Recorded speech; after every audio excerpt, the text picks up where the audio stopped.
Hello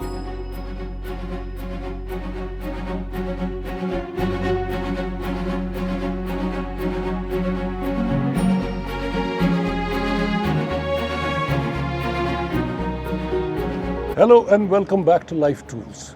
This is the place we talk about art, culture, music, health and science. Well, today we are going to be talking about health and a health condition.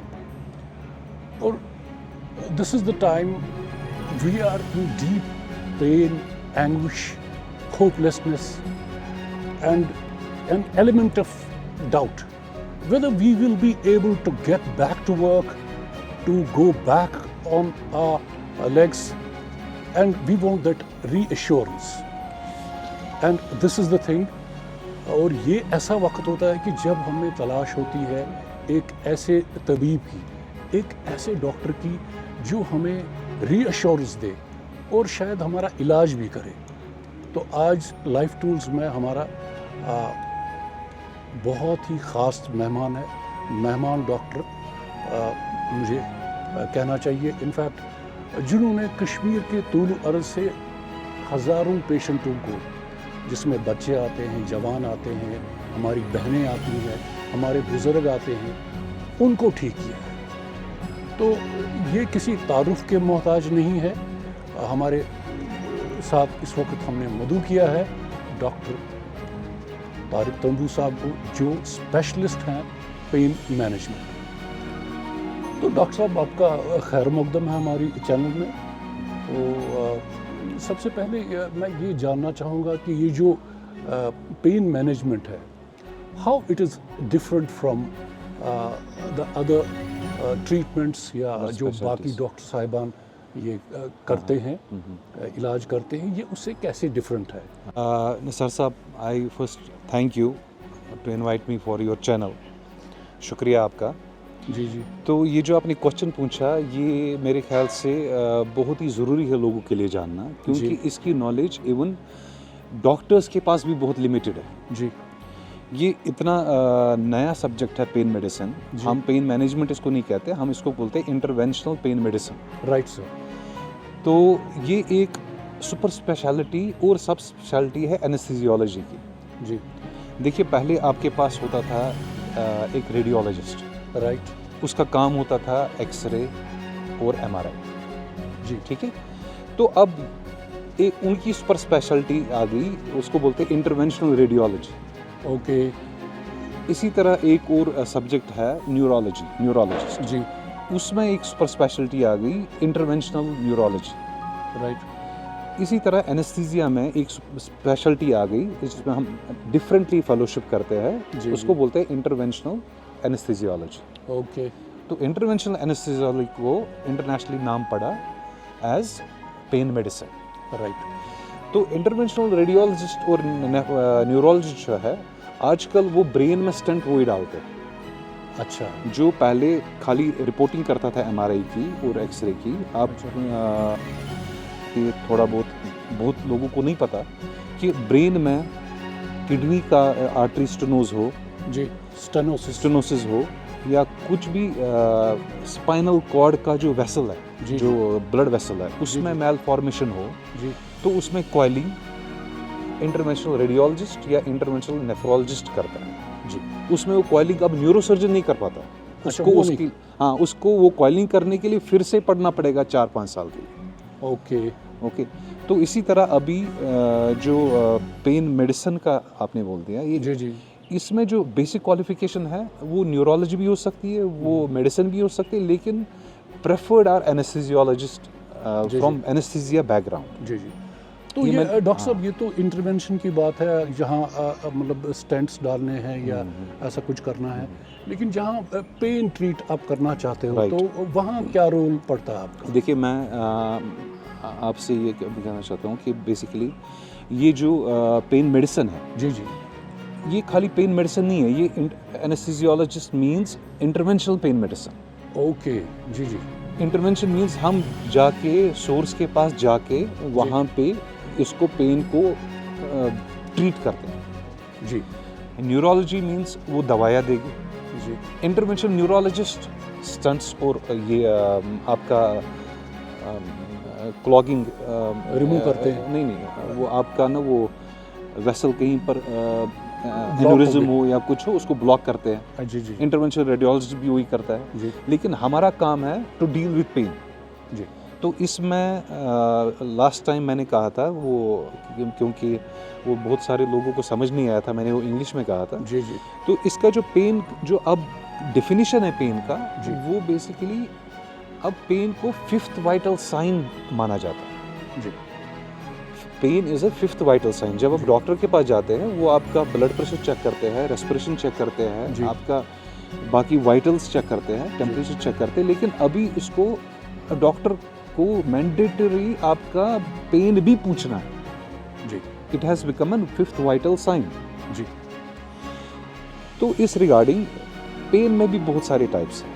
जी इसमें acute pain है, chronic pain है, जी और centrally sensitised pen है। Centrally sensitised pen मतलब जो कि अब ठीक नहीं होने वाला, ओके वो उसने दिमाग में आपके टेप रिकॉर्डर के वो यहाँ से वो जैसे एक जगह बना ली एक है। जगह बना ली है। अब वो वहाँ से जाना ऑलमोस्ट इम्पॉसिबल है। मतलब सॉर्ट ऑफ क्रॉनिक। क्रॉनिक नहीं, जी। क्रॉनिक के बाद भी आता है centrally sensitized. Okay this is ठीक अ है। Step further. Step further. जी तो ये सेंट्रली सेंसिटाइज ना हो, पेन क्रॉनिक ना हो, तो इंटरवेंशनल पेन फिजिशियन का काम वहाँ पर है। जी तो आपका काम अमल दखल अमल यही दखल बन यानी जाता कि है। हम पेन को ज़्यादा बढ़ने नहीं देते। लेकिन आमतौर पर हमने देखा है कि हमारे पास पेशेंट तब आते हैं जब ऑलमोस्ट वो क्रॉनिक स्टेज में चले गए होते हैं। जी जी वो किस चक्कर में गए होते हैं, वो इसका अंडरलाइंग कॉज ढूंढते ढूंढते ढूंढते ढूंढते वो उस क्रॉनिक फेज में चले गए होते हैं। जी अभी आपने पूछा ऑर्थोपेडिक का काम, ऑर्थोपेडिक पेन ट्रीट करता है, वो अंडरलाइंग कॉज ठीक करेगा अगर फ्रैक्चर होगा, अगर सर्जरी करनी है। लेकिन आपको ये जानकर बहुत ही यू विल बी सरप्राइज्ड कि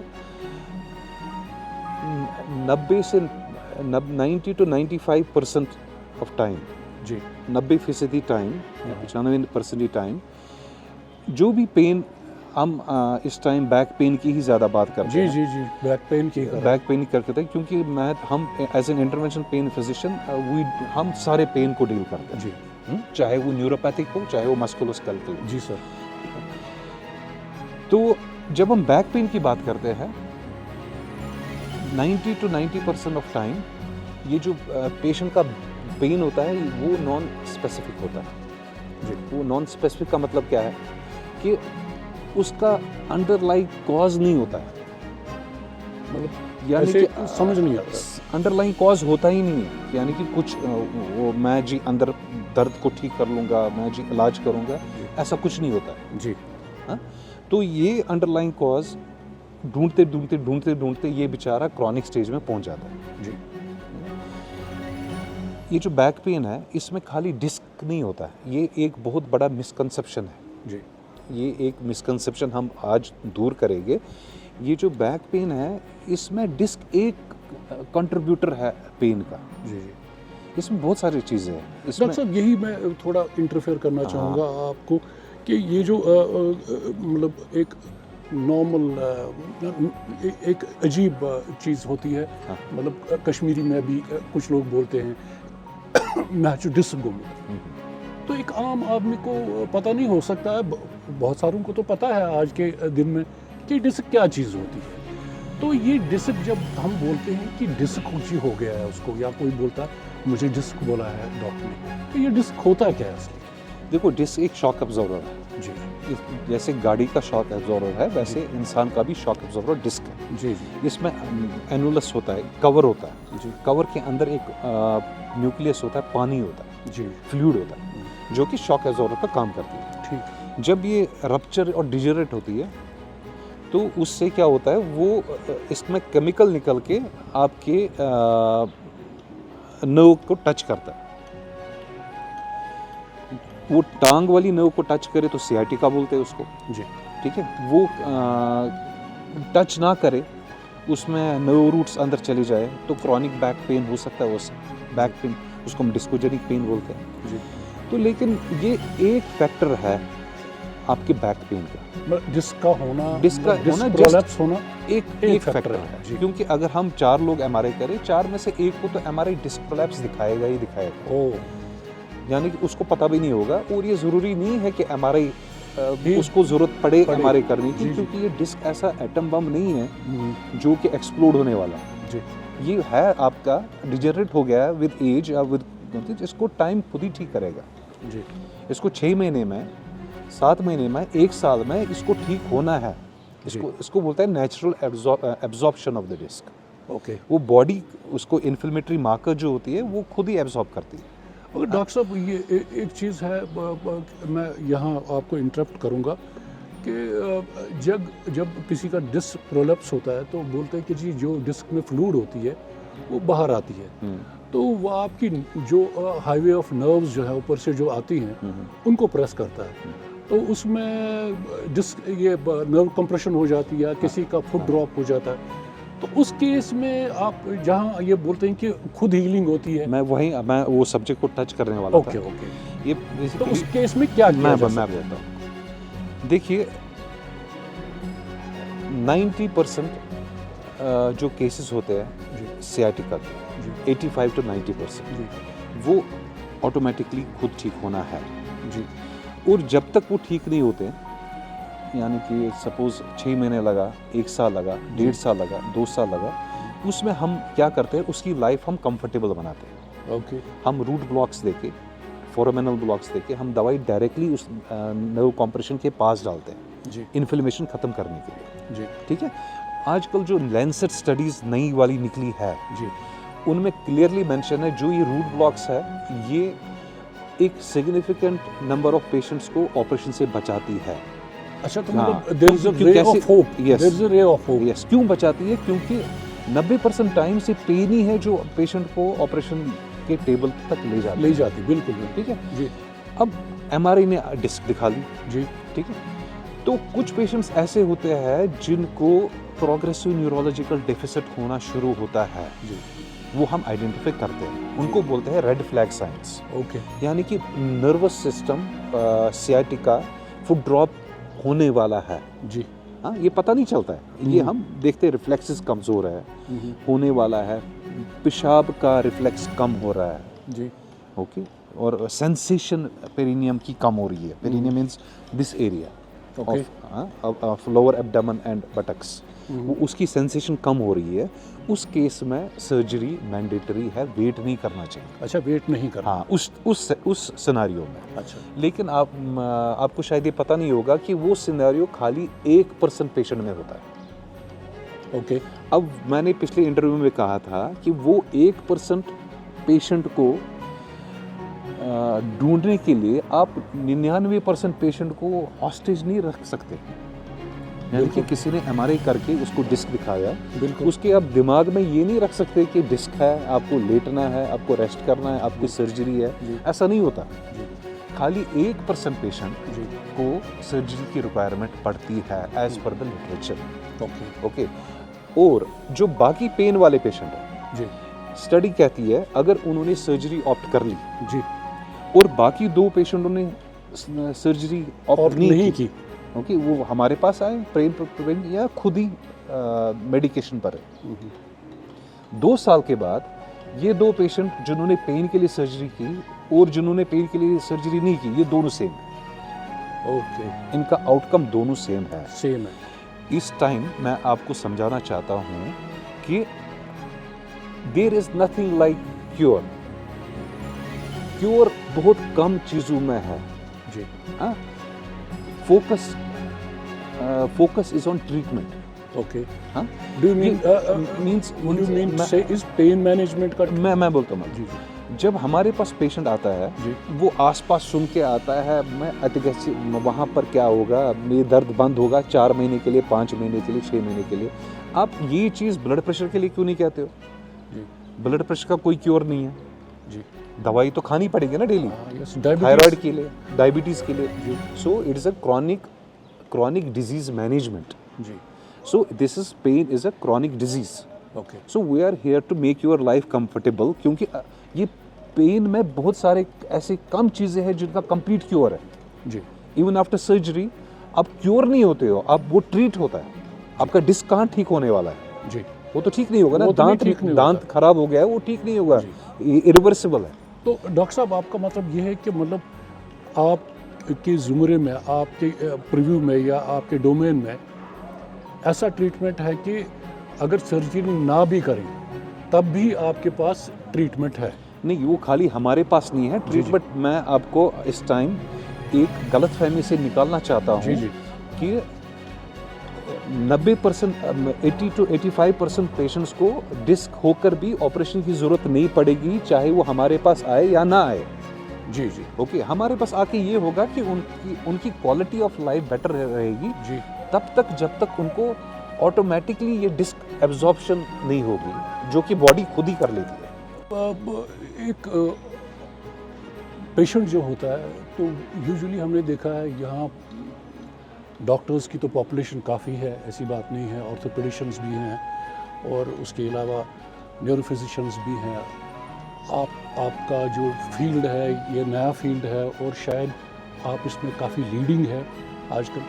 तो मैं ये जानना चाहूँगा कि कई सारे डॉक्टर ऐसा बोलते हैं कि जी आप लेट जाइए और बिल्कुल मत उठिए। ओके, जो बेड रेस्ट का कॉन्सेप्ट था जी, वो चला गया।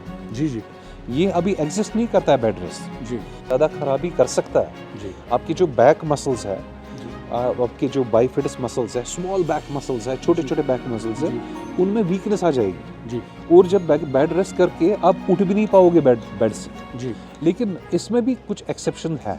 जी कोई डॉक्टर अगर आपको बेड रेस्ट कर रहा है जी। कि आप सेकेंडरी और फ्रैक्चर और इन्फेक्शन और एनी मैलिग्नेंसी, जी then it's the story is different. जी लेकिन majority of cases bed rest आपको हेल्प नहीं करेगा, बेड रेस्ट से आपका बैक पेन वर्स्ट होने वाला है। जी और मैं आजकल ये भी आपको बोलूँ, इवन जो एंटी इन्फ्लेमेटरी पेन किलर्स है जी उससे भी खतरा ये है कि आपका बैक पेन क्रॉनिक होने वाला है।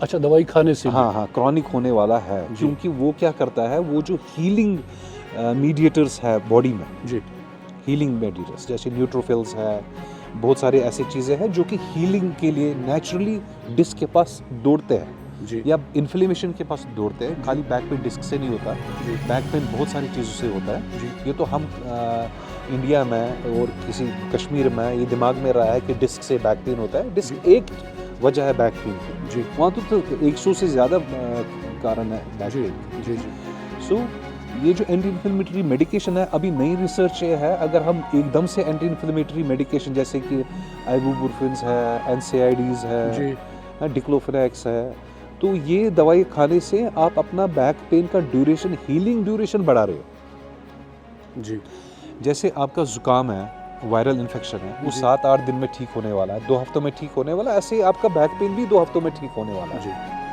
तो डॉक्टर साहब ये जो नॉन स्पेसिफिक पेन रहती है, मतलब अगर हमें कोई कॉज ही नहीं मिल रहा है तो ऐसे पेशेंट्स के साथ क्या होता है? हाँ, तो ये जो नॉन स्पेसिफिक पेन है, जी, जी। ये 90 से 95% तक पॉपुलेशन में है।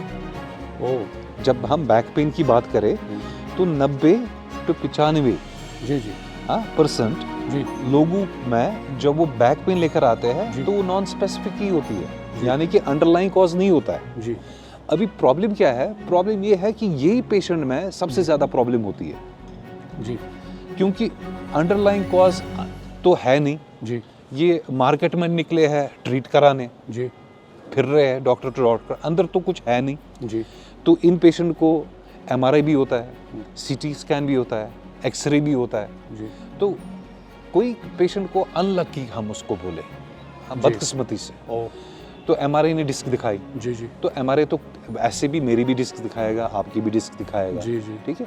लेकिन इस बेचारे का कॉज ये डिस्क नहीं था, जी इस बेचारे का कॉज तो बहुत सारी चीज़ें हैं बैक में, जी और इसका कॉज तो पता ही नहीं है, जी क्योंकि ये उन 90% पेशेंट में है हम्म। जिनका कॉज पता है नहीं। उसको पता ही तो नहीं है। हाँ, तो कभी कभी ये अनफॉर्चुनेटली ऑपरेट हो जाता है ये एमआरआई के बाद। सो अनफॉर्चुनेट, अनफॉर्चुनेटली वो डॉक्टर का ये फॉल्ट नहीं रहता है, जी क्योंकि वो उसको लगता है कि शायद यही डिस्क जी कॉज है इस पेन की, जी ठीक है।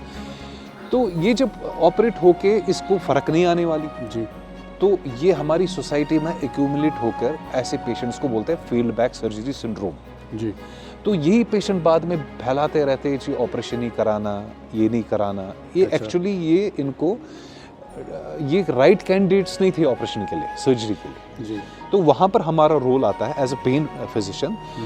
हम तो ये सोशल अवेयरनेस प्रॉब्लम जैसी हो जाती है। एक सोशल प्रॉब्लम जैसी होती है। सो ये non specific back pain 90% population में है, जी यानी कि 90% पॉपुलेशन में कोई उनको कारण नहीं मिलेगा बैक पेन का, जी चाहे वो कितने भी टेस्ट करा ले। जी हाँ, एक एमआरआई हाथ में थमा देंगे, वो जिसको दिखा नहीं है उसको, जी तो वो फिर सारी उम्र सोचता रहेगा मिच डिस्क।